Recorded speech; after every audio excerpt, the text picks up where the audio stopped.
오늘 새벽 우리에게 주신 하나님의 말씀은 히브리서 6장입니다. 신약성경 357면입니다. 그러므로 우리가 그리스도의 도의 초보를 버리고 죽은 행실을 회개함과 하나님께 대한 신앙과 세례들과 안수와 죽은 자의 부활과 영원한 심판에 관한 교훈의 털을 다시 닦지 말고 완전한 대로 나아갈지니라. 하나님께서 허락하시면 우리가 이것을 하리라. 한번 빛을 받고 하늘의 은사를 맛보고 성령에 참여한 바 되고 하나님의 선한 말씀과 내세의 능력을 맛보고도 타락한 자들은 다시 새롭게 하여 회개하게 할 수 없나니, 이는 그들이 하나님의 아들을 다시 십자가에 못 박아 드러내놓고 욕되게 함이라. 땅이 그 위에 자주 내리는 비를 흡수하여 박간한 자들이 쓰기에 합당한 채소를 내면 하나님께 복을 받고, 만일 가시와 엉겅퀴를 내면 버림을 당하고 저주함에 가까워 그 마지막은 불사름이 되리라. 사랑하는 자들아, 우리가 이같이 말하나 너희에게는 이보다 더 좋은 것, 곧 구원에 속한 것이 있음을 확신하노라. 하나님은 불의하지 아니하사 너희 행위와 그의 이름을 위하여 나타낸 사랑으로 이미 성도를 섬긴 것과 이제도 섬기고 있는 것을 잊어버리지 아니하시느니라. 우리가 간절히 원하는 것은 너희 각 사람이 동일한 부지런함을 나타내어 끝까지 소망의 풍성함에 이르러 게으르지 아니하고 믿음과 오래 참음으로 말미암아 약속들을 기업으로 받는 자들을 본받는 자 되게 하려는 것이니라. 하나님이 아브라함에게 약속하실 때 가리켜 맹세할 자가 자기보다 더 큰 이가 없으므로 자기를 가리켜 맹세하여 이르시되, 내가 반드시 너에게 복주고 복주며 너를 번성케 하고 번성케 하리라 하셨더니 그가 이같이 오래 참아 약속을 받았느니라. 사람들은 자기보다 더 큰 자를 가리켜 맹세하나니 맹세는 그들이 다투는 모든 일의 최후 확정이니라. 하나님은 약속을 기업으로 받는 자들에게 그 뜻이 변하지 아니함을 충분히 나타내시려고 그 일을 맹세로 보증하셨나니, 이는 하나님이 거짓말을 하실 수 없는 이 두 가지 변하지 못할 사실로 말미암아 앞에 있는 소망을 얻으려고 피난처를 찾은 우리에게 큰 안위를 받게 하려 하심이라. 우리가 이 소망을 가지고 있는 것은 영혼의 닷 같아서 튼튼하고 견고하여 휘장 안에 들어가나니, 그리로 앞서가신 예수께서 멜기세덱의 판차를 따라 영원히 대제사장이 되어 우리를 위하여 들어가셨느니라. 새벽에도 하나님의 은혜와 평강이 우리와 함께하기를 바랍니다. 오늘 신앙이 성숙하고 자란다는 것을 어떤 의미로 얘기하는지 잘 보여주고 있는 말씀입니다. 어제 말씀과 이어서 말씀을 드리면, 히브리서 기자는 사람들이 하나님의 말씀을 듣는 것에 둔하다, 즉 듣기 귀찮아하여 신앙의 초보에 머물렀다라는 것을 걱정을 합니다. 비유를 들을 때 마치 젖을 먹는 아이들과 같다라는 표현을 썼습니다. 이것이 히브리인들의 이야기는 아니고 모든 그리스도인들에게도 동일한 말씀입니다. 아기들이 젖만 먹으면 어느 정도 자라다가 자라지 않습니다. 이유식을 먹어야 하고 이빨이 나면 딱딱한 음식을 먹어야 장성하게 되죠. 그러나 계속해서 젖만 고집하면 건강 상태도 나빠지고 잘 자라지 않습니다. 어제 마지막 부분에서 말씀하셨던 것처럼 젖 먹는 자와 같다라고 표현한 것은 잘 자란다라는 표현이 아니라 부정적인 표현입니다. 그래서 오늘 말씀에는 들어서면서 바로 1절에 이렇게 말을 하죠. 그러므로 우리가 그리스도의 초보를 버리고 죽은 행실을 회개함과 하나님께 대한 신앙과 하면서 우리가 버려야 할 그리스도의 초보가 있다라고 말을 합니다. 그리스도의 도의 초보를 버리라라고 하는 것은 오해할 만한 소지가 좀 있습니다. 그리스도의 도의 초보가 과연 무엇일까라는 겁니다. 그 앞에서 이야기했던 율법주의 혹은 말씀 문자주의를 말합니다. 이것을 다 지켜 행하는 것, 말씀을 다 지켜 행해서 구원을 얻는다. 마치 구원이 나에게 있다라고 잘못된 것, 그것은 버려야 한다. 어린아이와 같은 초보적인 말씀, 그 모습은 버려야 한다. 그러나 버리지 말아야 할 것이 있습니다. 이 오해하면 신앙은 자꾸 성장해야 되니 옛 모습은 다 버려야 된다. 그것이 아니라 반드시 지켜야 할 것이 있는데 바로 죽은 행실을 회개하는 것, 하나님께 대한 신앙과 세례들과 안수와 죽은 자의 부활, 영원한 심판에 관한 교훈의 털을 다시 닦지 말고 완전한 대로 나아갈지니라. 교훈의 털을 다시 닦지 말라. 이 앞에 것을 다시 닦지 말라라고 하는 것은 그 기초 위에서 우리의 신앙이 자란다라는 겁니다. 죽은 행실을 회개하는 것, 이건 날마다 필요한 것이고, 하나님께 대한 신앙, 이것도 굳건한 터입니다. 또 세례도 역사적으로 단 한 번만 받는다라고 신앙의 가르침을 주고 있습니다. 가끔 이제 군대에서 세례를 받으면 너무 우리가 약하게 받아서 다시 받아야 되는 거 아닌가라고 하는 청년들이 있습니다. 보통 군대에서 처음 신앙생활 한 사람들은 대규모로 받다 보니 내가 제대로 고백하지도 못한 것 같은데, 근데 그렇지 않습니다. 세례도 한 번만 받는 것이고, 안수와 죽은 자의 부활, 영원한 심판에 관한 교훈의 터, 이거 새롭게 다시 막 정리하는 것이 아니라, 그것은 예수 그리스도를 믿을 때 한번 굳건한 터가 있으면 새롭게 만들거나 그런 것이 아니라 그 위에 계속해서 믿음을 쌓아나가는 겁니다. 우리가 버려야 할 것은 고린도전서 13장에 나오는 것처럼 어린아이들은 어린아이와 같이 생각을 하나 우리가 장성한 후에는 어린아이의 것을 버렸노라. 그러면서 믿음, 소망, 사랑, 이 세 가지는 항상 있을 것인데 그 중에 제일은 사랑이라 말씀하시는데, 바로 그 어린아이와 같은 일, 바로 그것을 그리스도의 도의 초보라, 이것은 버려야 우리가 장성해진다라고 말을 합니다. 그래서 이 히브리서 기자는 우리에게 하나님께서 허락하시면 우리가 이것을 하리라, 즉 믿음에 더 성장해야 한다라고 강조를 하고 있습니다. 그리스도의 도의 초보적 신앙을 버려야 하지만 반드시 지켜야 될 것은 바로 교훈의 터, 사도들의 터다라고 말을 하고 있습니다. 그러면 믿음에 성장한다는 것, 그럼 성장하지 않는 경우에는 어떠한 일이 벌어지는가? 4절부터 8절까지 말을 하고 있는데요.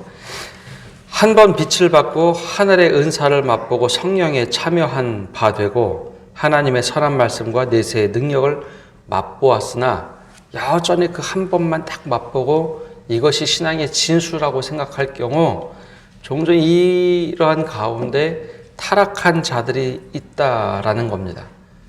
딱 한 번 맛보고 이것으로 평생 살아가려만 하는 것, 그러니까 특별한 체험 가지고 체험신앙, 말씀은 상관이 없고 체험신앙을 갖다 보면 바로 이 표현을 쓴 겁니다. 한 번 빛을 보고 하늘의 은사를 맛보고 성령에 참여한 바 되고 하나님의 선한 말씀과 내세의 능력을 맛보고도 이것이 성장하지 않고 계속 어린아이와 같은 신앙, 유아적 신앙을 가지고 있으면 어려운 순간이 왔을 때 타락한 자들이 되더라라는 것이죠. 이 타락한 자라는 것은 우리가 생각하기에 그냥 믿음을 저버린 사람, 그냥 그렇게 생각하시면 안 되고 이 뒤에 나오는 말씀에서 계속해서 이야기를 합니다. 즉 7절에 땅이 그 위에 자주 비를 흡수하여 밭가는 자들이 쓰기 합당한 채소를 내면 하나님께 복을 받지만 8절에 만일 가시와 엉겅퀴를 내면 버림을 당하고 저주함에 가까워 그 마지막은 불사름이라. 하나님께 계속해서 이거 잘못됐습니다. 하나님 뜻에 대하여 반대하는 사람, 바로 이것을 타락한 자들이라 라고 말을 합니다. 즉 성령을 거스리는 자, 다른 성경에 보면 성령을 거스리는 자, 즉 예수 그리스도를 온전히 받아들이지 못하고 말씀에 거부하는 자, 바로 그런 자들을 타락한 자들이라 라고 얘기합니다. 믿음에서 떠나간 사람들, 은혜도 맛보고 그냥 추상적으로 교회만 왔다 갔다 한 사람들 말고 하나님의 은혜를 맛보고 체험을 하고 내가 정말 주님의 은혜로 살아간다라고 진심으로 고백했음에도 불구하고 성령을 거부하고 말씀에 벗어난 이 타락한 자들은 다시 새롭게 하여 회개할 수 없다라고 히브리 기자는 좀 굉장히 단호하게 얘기합니다. 이게 좀 무서운 히브리 기자의 경고이며 도전입니다. 왜 회개를 다시 할 수 없을까? 나도 안다라고 표현하기 때문이다. 나도 그거 다 안다. 그러남에도 불구하고 하나님께 돌이켜서 반대로 돌이켜서 떠나간 사람들, 바로 그들 때문에 히브리 기자는 하나님의 아들 예수를 다시 십자가에 못 박는 일을 하고 있구나라고 단정지어서 이야기를 하죠. 그리고 오히려 예수 그리스도를 더 욕보이게 한다라고 말을 합니다. 제가 종종 말씀을 드리지만 하나님께서 속상해하는 것, 하나님께서도 상처받을 수 있는데 하나님께서 아파하고 힘들어하는 것은 불신자들, 즉 하나님을 믿지 않는 사람들의 죄가 아닙니다. 성경의 구약 성경을 보면 죄가 관영할 때는 하나님께서 속상해 하시지만 야, 죄가 관영한 이 땅에 대해서는 심판을 내리시는 하나님입니다. 무서운 공의의 하나님이죠.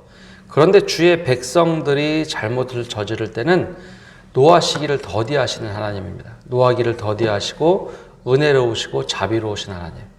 그래, 그러면 무엇이 잘못됐는가? 무엇을 너희들이 원하느냐 하면서 계속해서 하나님의 백성들을 자기 손으로 이끌려고 부단히 노력을 하시죠.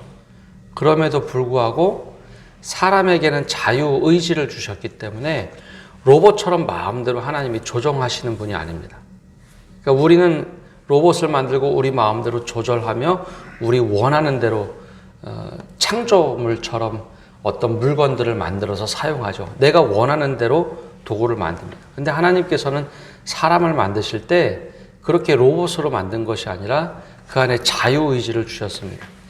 그래서 원래 여기서 타락한 자들이라고 하는 표현은 신학 용어로 좀 쓰면 불가능한데 가능한 일이 생기는 것 하나가 타락한 자들이 생기는 겁니다. 즉 하나님께서 우리를 다 구원하신다고 하시면 불가능한 것이 없습니다. 하나님의 뜻대로 다 모든 것이 가능하기 때문에 불가능한 것이 없음에도 불구하고 사람이 내가 하나님께서 다 만드시고 뭘 인도하시고 구원해 주시겠다고 하지만 자유의지로 내가 거부하면 하나님 손길 필요 없습니다. 거부하면 원래 구원이란 것은 불가능한 일이 없는 것임에도 불구하고 거기에 가능성이 생긴다. 즉 사람이 거절하고 거부하면 하나님께서도 어쩔 수 없이 놓고 계시는 것. 이것이 바로 타락한 사람이다라고 하는 겁니다. 그래서 불신자들이 죄를 저지른 것 때문에 하나님께서 속상해 하시기보다는 그리스도인들의 불신앙이 하나님의 마음을 아프게 하는 겁니다. 신약성경이나 구약성경의 말씀을 자세히 이렇게 보다 보면 하나님께서 속상하시는 모습은 대부분 하나님께서 정말 믿었던 백성들, 하나님은 하나님의 사람들이라고 하는 사람들이 믿음에서 저버리거나 믿음에 떠나갈 때 혹은 불신앙으로 살아갈 때 그것 때문에 하나님이 속상해 하십니다. 바로 이 히브리 기자가 하는 말이 그런 말입니다. 타락한 자들은 다시 새롭게 회개할 수 없나니 이는 그들이 하나님의 아들을 다시 십자가에 못 박아 드러내놓고 욕되게 함이라. 이것 때문에 하나님이 더 아파하시는 거죠. 불신자들이 아예 처음부터 믿지 않는 죄 가운데 빠지는 것이 아니라 하나님을 믿겠다고, 아니 하나님의 은혜를 맛보고 성령의 은혜를 맛보고 은사도 맛보고 했는데 그것에서부터 떨어져 나간 사람들, 그것 때문에 하나님이 정말 아파하신다는 거죠. 그래서 이 두 가지 비유를 들었던 겁니다. 땅에 비가 내리고 옥토가 돼서 많은 열매를 맺으면 그것이 최고이나 만일 가시와 엉겅퀴를 내면 버림을 받고 저주함에 가까워 그 마지막은 불사름이라. 이 심판과 구원에 대한 말씀을 하고 계신 겁니다. 그러면 이것으로 다 끝나는 것인가? 이렇게 하면 굉장히 무서운 하나님만 얘기하는데 9절부터 12절은 반대 이야기도 합니다. 살아가는 자들아, 우리가 이같이 말하나 너희에게는 이보다 더 좋은 것, 곧 구원에 속한 것이 있음을 확신하노라. 그렇게 타락하고 떨어져 나간 사람들도 있지만 정말 말씀에 바로 서서 굳건하게 붙잡으면 그 속에 구원에 속한 것이 있음을 우리가 확신한다라고 권면을 합니다. 그러면서 우리가 가져야 될 태도인데요.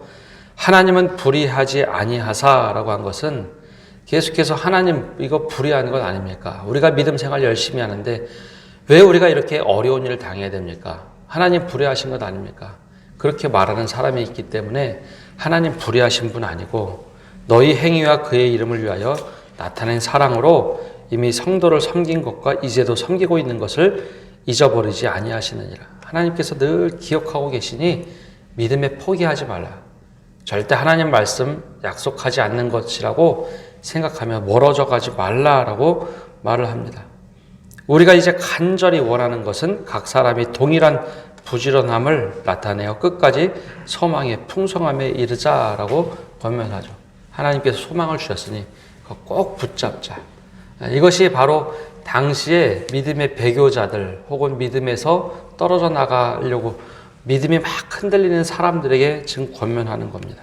게으르지 말고 믿음과 오래 참음으로 말미암아 약속들을 기업으로 받는 자들을 본받는 자가 되게 하려는 것이니라. 즉 약속을 붙잡고 가라. 이 기본은 바로 말씀의 약속을 붙잡으라는 겁니다. 그러면서 갑자기 아브라함의 이야기를 다시 꺼냈는데요. 아브라함은 믿음의 조상이기에 히브리인들에게 가장 모범이 되는 사람입니다. 믿음의 조상이죠. 그럼 아브라함이 어떤 행동을 했는가? 여기서 굳건하게 붙잡았던 것을 얘기하는데 말씀을 이루도록 기다리고 기다리는 삶을 얘기합니다. 아브라함이 한 번에 다 순종하고 나가는 것이 아니라 하나님께서 약속하시면 그것을 기다리고 기다려서 그 말씀이 이루어지는 약속, 그거 두 가지를 기다렸다라는 겁니다. 18절 말씀을 보면 이는 하나님이 거짓말 하실 수 없는 이 두 가지 변하지 못할 사실이다 라고 하는데 두 가지는 말씀하시는 것, 하나님의 말씀과 약속 이 두 가지를 말합니다. 하나님의 말씀하시면 이것이 절대 변하지 않습니다. 그리고 또 하나는 약속하신 것, 그거 변하지 않습니다. 누가 변할까요? 우리가 변하는 겁니다. 타락한 사람들도 그걸 기다리지 못하고 우리가 약속이 이루어질 때를 기다리지 못하고 우리가 계약을 파기하거나 바꾸었던 것이죠. 그 하나님께서는 절대 말씀하신 것 그리고 약속하신 것 변하지 않으시고 늘 기억하고 그 약속을 이루시는 분이기 때문에 우리가 해야 할 것은 기다리고 기다려서 그 약속의 말씀을 붙잡으라라는 겁니다. 당시 박해의 시대가 되고 믿음의 어려운 시절이 되다 보니 바로 히브리인들에게 말하는 겁니다. 야, 우리가 지금까지 믿어왔던 것 율법의 말씀을 붙잡는 것이 아니라 예수 그리스도로 그 약속의 말씀 주셨는데 우리가 그것을 굳건하게 붙잡자. 그 말씀을 붙잡으면 되고 약속을 붙잡으면 된다. 이것이 내 힘이 아니라 하나님께서 약속하셨기 때문에 권위 있는 자에게 이거 지켜주십시오. 그렇게 의지하고 믿는 것처럼 우리가 하나님께 말씀하셨으니 이거 지켜주십시오. 약속하셨으니 이것 좀 이루어 주십시오. 라고 말할 때 우리의 믿음이 흔들리지 않고 굳건하게 서 있을 수 있다라는 겁니다. 오늘 말씀을 다시 정리해 보면 믿음의 도의 초보는 버리는 겁니다. 어린아이와 같은 믿음은 버리되 우리가 굳건하게 지켜야 할 터, 회개의 신앙, 또 하나님께 대한 신앙, 또 안수와 죽은 자들의 부활과 심판에 관한 교훈의 터는 절대 바꾸는 게 아닙니다. 반드시 그 터 위에 서되 우리가 더 건강한 신앙, 성숙한 신앙을 가져야 된다라는 겁니다. 그래야 우리가 한 번 은사를 맛보고 또 성령을 체험했다고 해서 타락한 자가 되지 않을 수 있다라는 겁니다. 경관터는 흔들리면 안 됩니다. 어린아이의 신앙을 버려야 합니다. 쉽게 얘기하면 어린아이 신앙은 왜 이렇게 해요? 저렇게 해요? 불평불만하는 그 모습이 아니라 굳건하게 말씀의 터 위에 있는 것. 그래서 하나님의 말씀과 약속을 굳게 붙잡고 믿음 생활하는 것. 오늘 우리들에게 이것을 도전하고 있습니다. 우리 믿음이라는 것 늘 추상적이고 보이지 않는 것 같지만 말씀을 굳건하게 붙잡고 약속을 붙잡을 때 하나님께서 반드시 이루어집니다. 우리가 하는 것 기다리고 기다리다 하나님의 뜻을 우리 삶 속에 체험하고 경험할 때 하나님께서 오늘도 우리를 선하게 인도하실 겁니다. 오늘도 약속의 말씀을 붙잡고 살아가시는 성도 여러분 되시기를 바랍니다. 기도하겠습니다. 하나님, 오늘도 주님 앞에 나와 기도합니다. 우리의 믿음이 견고한 터 위에 설 수 있을 수 있도록 특별히 주님의 말씀의 터 위에 서 있도록 우리를 붙잡아 주시옵소서. 주님, 우리가 은사를 체험하고 성령을 맛보다가 믿음에서 떨어져 나가는 사람은 없는지 주위를 돌아보게 하여 주시옵소서.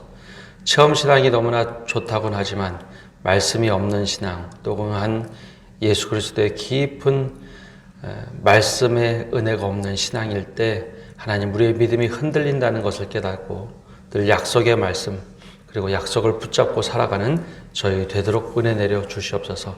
그래야 우리 마음속에 엉겅퀴와 잘못된 잡초가 자라는 마음이 아니라 늘 옥토밭이 되어서 알곡이 자라는 마음밭이 되어 늘 주님과 동행하게 하여 주시옵소서.